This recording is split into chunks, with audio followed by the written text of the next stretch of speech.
Imagine if everything you knew about a group of people came from their worst enemies. For nearly 2,000 years, that's exactly how scholars understood early Christian diversity.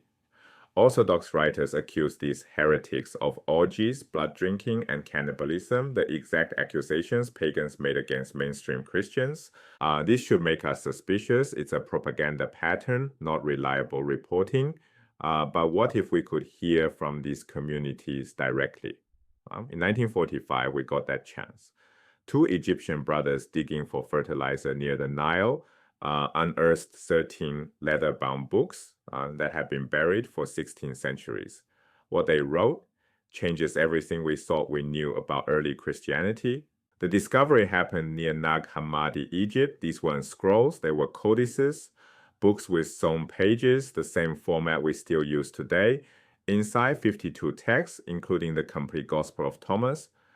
Someone buried these books around 350 CE, probably when certain forms of Christianity became officially heresy.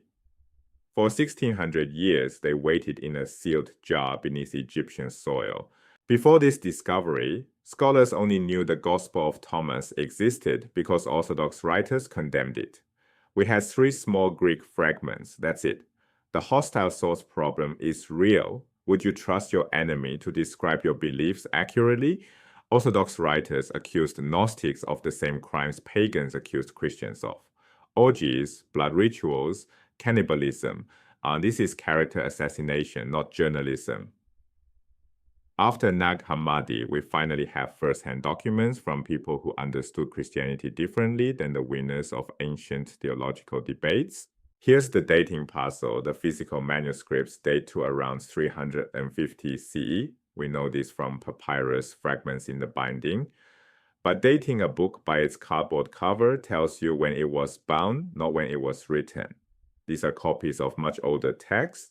The Gospel of Thomas was originally composed in Greek, probably between 100 and 150 CE, making it contemporary with or shortly after the canonical Gospels. What survives is a Coptic translation, Coptic being the ancient Egyptian language written with Greek letters. So what's actually in it? The Gospel of Thomas contains 114 sayings. That's the entire text. The opening line reads, "These are the obscure or hidden sayings that the living Jesus uttered and which Didymus Jew Thomas wrote down." 2 words matter here. Hidden, in Greek, apokryphos, the root of apocrypha, doesn't mean conspiracy. It means these sayings require interpretation. And living Jesus speaks as if already resurrected, yet there's no resurrection story. He simply teaches. What's missing from Thomas tells us as much as what's there. No birth narrative, no miracles, mostly, no passion narrative, no death, no resurrection account. This isn't a gospel the way we usually think of one. Matthew, Mark, Luke, and John tell stories. Thomas collects wisdom. It's a sayings document, similar to what scholars believe was an early source behind Matthew and Luke. The structure itself suggests a different understanding of what mattered about Jesus, not his death, but his words. Why do scholars care?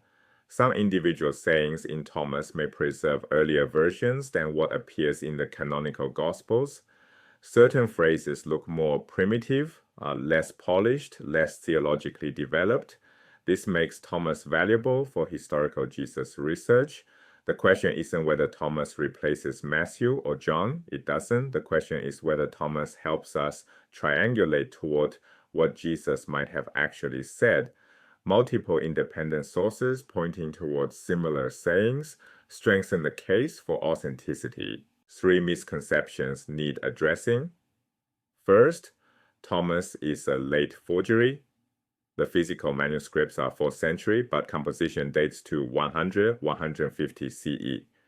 Linguistic analysis and comparison with Greek fragments confirm this. Second, this is secret knowledge the church suppressed. No dramatic cover-up occurred. These texts simply lost the theological debates of the 2nd through 4th centuries.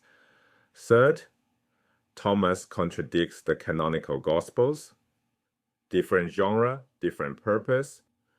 Scholars use Thomas alongside the canonical Gospels, not instead of them. Some things overlap, some are unique, some may preserve earlier forms of teachings we already know. What can you do with this knowledge? When reading about early Christianity, ask whose voice you're hearing. Understand that heresy often just meant the side that lost. Recognize that Christianity was diverse from the beginning, not a single stream that later fragmented, but multiple streams from the start. If you're curious, the Gospel of Thomas is freely available online. Reading it takes 20 minutes. You'll encounter a Jesus who speaks in riddles, challenges assumptions, and offers no easy answers. The Nag Hammadi discovery didn't just give us new texts, it gave us new questions. What did early Christians really believe? How diverse was the movement from its origins? Sometimes the questions matter more than the answers, and these questions are still reshaping how we understand the past.